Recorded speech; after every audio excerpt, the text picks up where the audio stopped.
If it looks like a duck, swims like a duck, quacks like a duck, then it is probably a duck. You can definitely spot a war when you see one. Or can you? What if this war is being fought with words instead of guns? What if this war has been going on very slowly for decades? Slowly enough to make you believe that it doesn't even deserve a response because it's that insignificant. What happens when your opponent persistently fights to influence the minds of young Americans and demonize Israelis, and you don't fight back? Who again has been very persistent, and only a gated fence separates the... Free, free Palestine! Free, free Palestine! Free, free Palestine! It is a context-dependent decision, Congresswoman. It's a context-dependent decision. That's your testimony today. Calling for the genocide of Jews is depending upon the context. And Dr. Gay, at Harvard, does calling for the genocide of Jews violate Harvard's rules of bullying and harassment? Yes or no? It can be, depending on the context. What's the context? Who is behind all these protests? And who funds all of that activity? Allow me to introduce the Students for Justice in Palestine. At first, I tried to give them the benefit of the doubt. I didn't know anything about them. Maybe they just want justice. So the first thing I did to find out more about this organization is simply to check the website and see what they have to say about themselves. And I am so glad I did, because it took them exactly one sentence to give themselves away.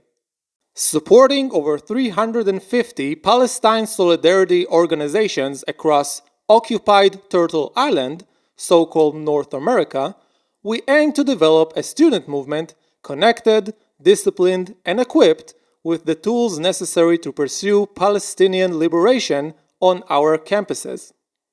If you have no idea what Turtle Island is and who occupies it, let me save you a trip to Google. That's how the Native Americans used to call North America before the Europeans came and colonized it. But why remind us of the atrocities of early American history just before they mention Palestinian liberation? This is an attempt to create a narrative where the history of the Arabs in Israel is somehow similar to the history of the Native Americans in the United States. Once upon a time, in a faraway land, there were native Palestinians who lived in a land they called Palestine for thousands and thousands of years, until the evil European colonizers came and stole their land. The only way for justice to prevail is for the Jewish colonizers to leave occupied Palestine and give the land back to its rightful owners.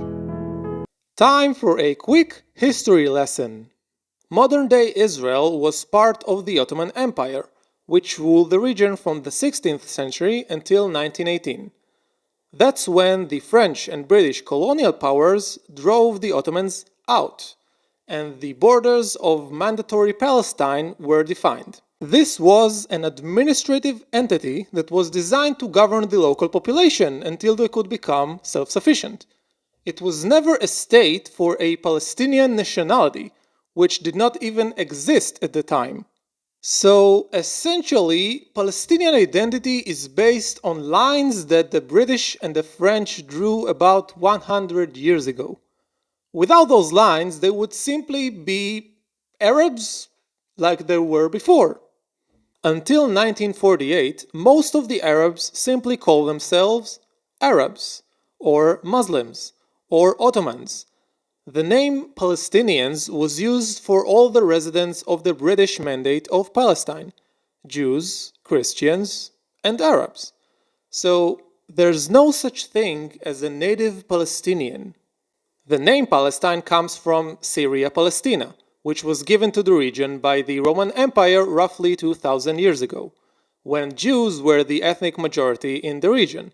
So the name Palestine has nothing to do with the Arabs. From a historical point of view, an ancient kingdom or independent state called Palestine never existed. In fact, a Palestinian state was only conceptualized in the 20th century. If you really want to stretch it, you can maybe argue that a Palestinian nationality began to emerge at the end of the First World War, but it only came into formal existence in the 1960s with the establishment of the Palestine Liberation Organization. So Palestinian Arabs only exist for several decades. If by European colonizers you mean Jews who fled from persecution by Arabs in countries like Egypt, Morocco, Iran, Libya, Tunisia, Algeria, and Yemen, as well as European Jews who came after the Holocaust, which was a real genocide, by the way, and not a fake one, then yes, they were European colonizers. If by stolen land you mean land that was legally purchased from the 1880s or lost by the Arabs in a war that they initiated and lost in 1948, then yes, the land was stolen. They could have accepted a state alongside the Jews when they were offered one in 1947. But instead, they thought it would be better to try and kill the Jews to take all the land to themselves. And here we are, almost 80 years later. I simplify a very complicated history because this is not the main topic of this video, but make sure to check other channels if you want to learn more. Throughout this narrative, it is taken for granted that the Palestinians are the rightful owners of the land. This is based on the argument that if the land was previously inhabited by another ethnic majority, they are the rightful owners. I think that's just bad logic, because it leads to whatever result you want based on the time frame that you choose. This argument also implies that borders that were created through war and conquest are illegitimate. But if that's the case, then why limit ourselves to occupied Turtle Island? The entire history of the human race is one of occupation and conquering.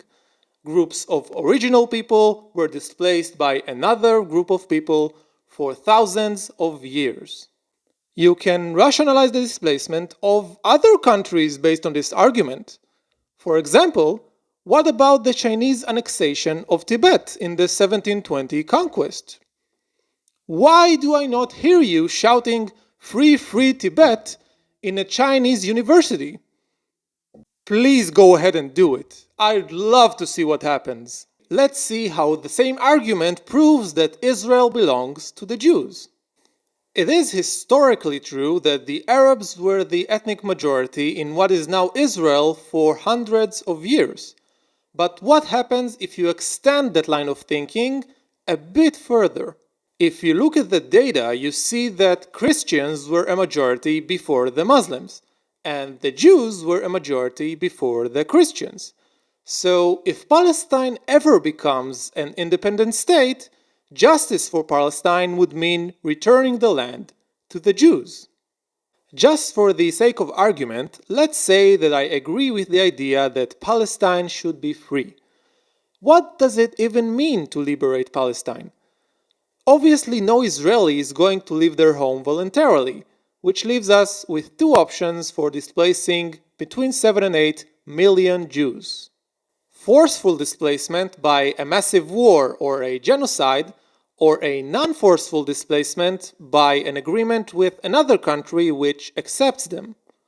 And where exactly would that be? You definitely don't want to encourage them to join the so-called occupiers of Turtle Island, do you? Or maybe you expect the Jews to return to their grandparents' place of birth, where they actually were killed and persecuted. We only had some other countries on our border with exactly the same language and a similar culture that we could maybe negotiate with to end this conflict. Well, it's kind of strange, but actually it looks like the Europeans want to help the Arabs more than the Arabs want to help the Arabs. For example, why did Egypt build a wall to keep the people of Gaza out instead of allowing them to come in, solving the humanitarian crisis in Gaza? Well, as I see it, either they don't really care about helping them, or, unlike the Europeans, they understand exactly what it would mean to bring them in, and they don't want anything to do with it. The SJP are not calling for a coexistence of Israel and Palestine. They are calling for the replacement of Israel by Palestine. In the best-case scenario, Free Palestine is a call to rectify the so-called historical injustice of the Palestinian Nakba by creating a much larger historical injustice in the form of a Jewish Nakba. More likely, it is simply a call for war or genocide against the Jews.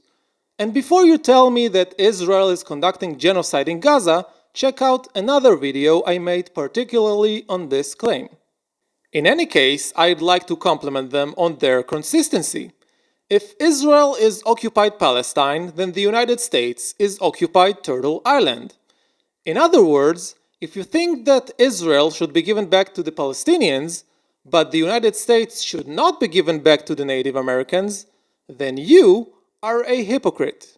If you're an American who thinks that you should self-destruct and leave the land to the natives, you should stop watching this video and seek professional help for suicidal thoughts as soon as possible.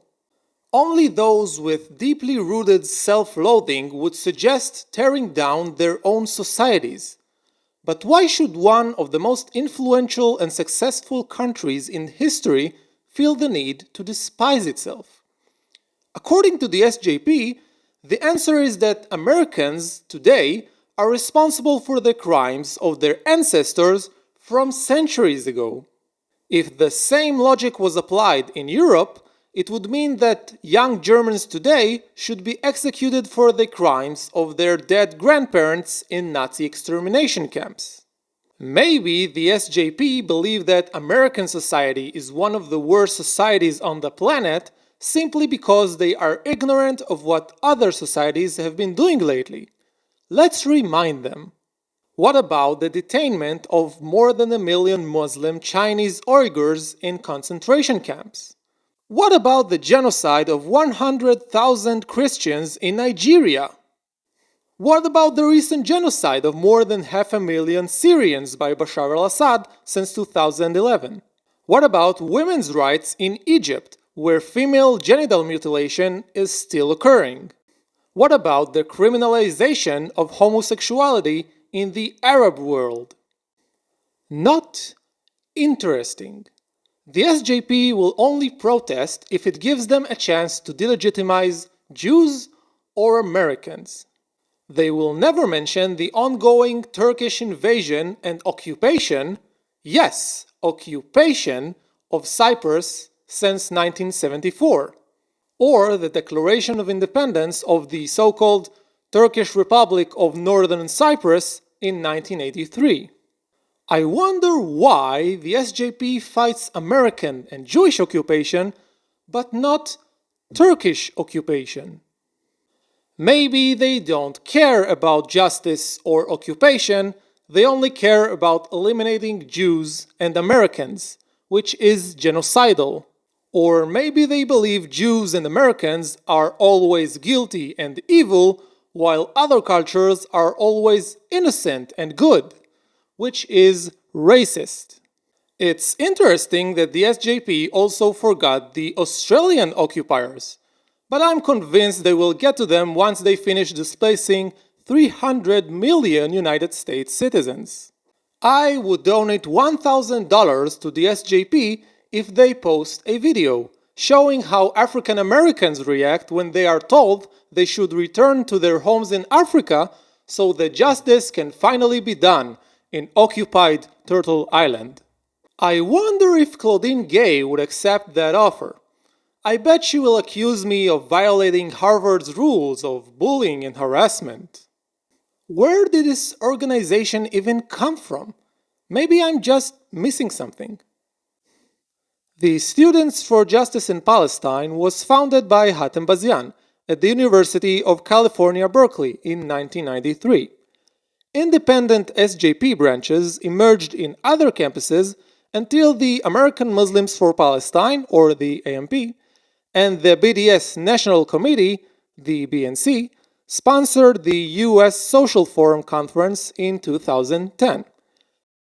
At this conference, the National Students for Justice in Palestine was created as a coordinating body for approximately 200 campus-based SJP chapters. This is where it gets interesting. Who are the AMP and the BNC? And what happens at SJP conferences? The AMP was founded in 2006, but to understand its roots, we need to familiarize ourselves with the Islamic Association of Palestine and the Holy Land Foundation.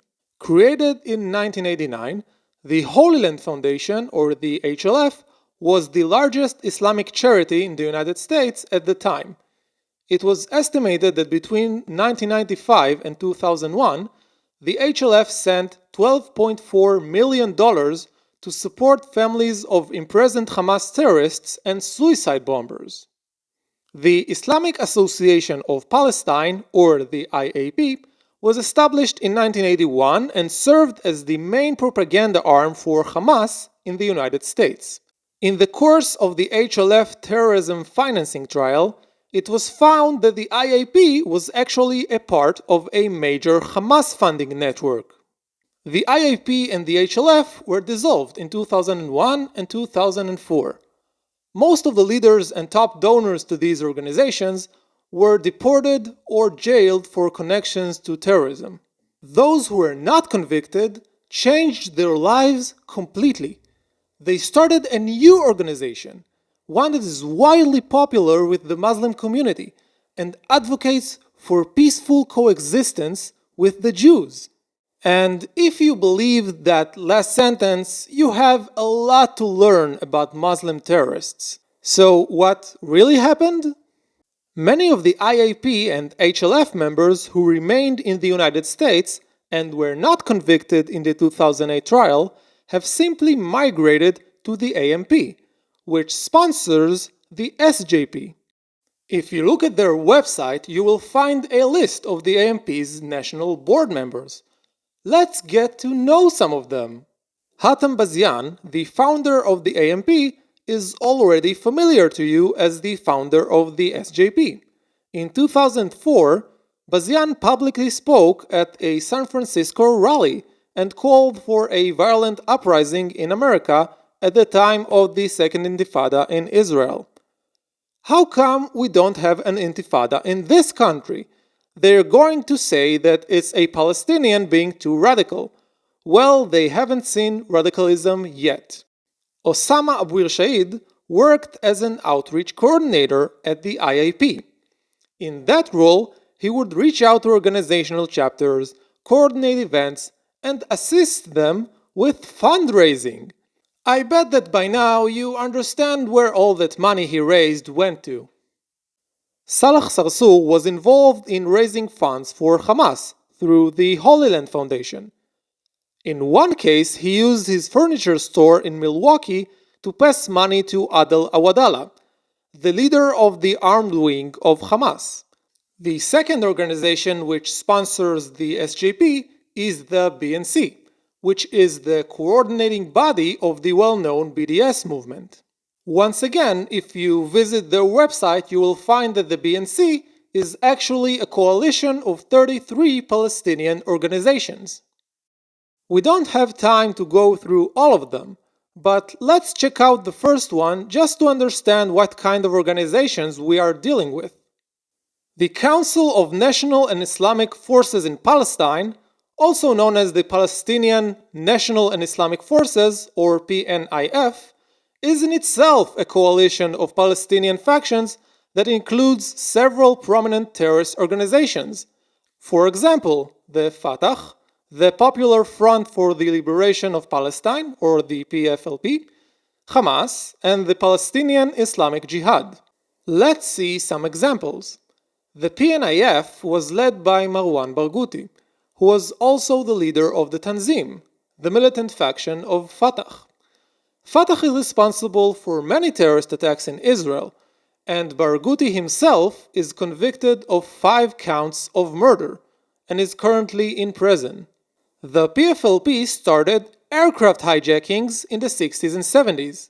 More recently, they participated in the massacre and kidnapping of October 7th and fought alongside Hamas in multiple battles. Among many other terrorist attacks, the Islamic Jihad is responsible for the suicide attack on Maxim restaurant, a restaurant co-owned by Israeli and Arab families for over 40 years. The attack was carried out by Hanadi Jaradat. She murdered 21 Jewish and Arab Israelis and injured 51 other people. Among the dead were 4 Israeli children, including a 2-month-old infant, and 5 Arabs. And I think we all know what Hamas did recently. Let's summarize before we move on.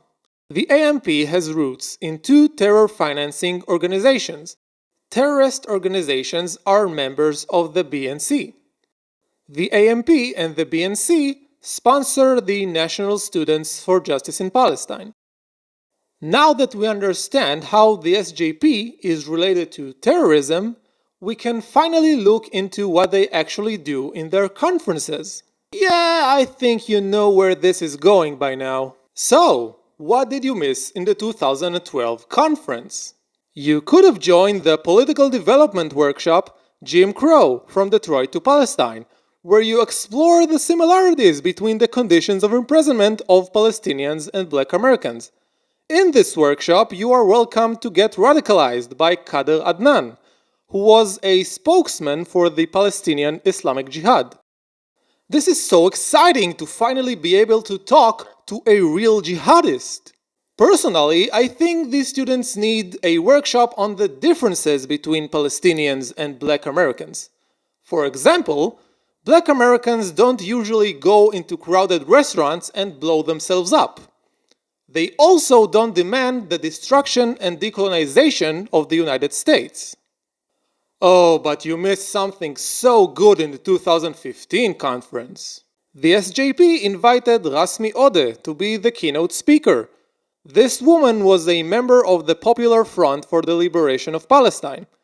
Odeh was convicted for her participation in the 1969 Jerusalem bombing that killed 21-year-old Leon Kaner and 22-year-old Eddie Yoffe, students who stopped to buy groceries for a field trip, and wounded 9 others.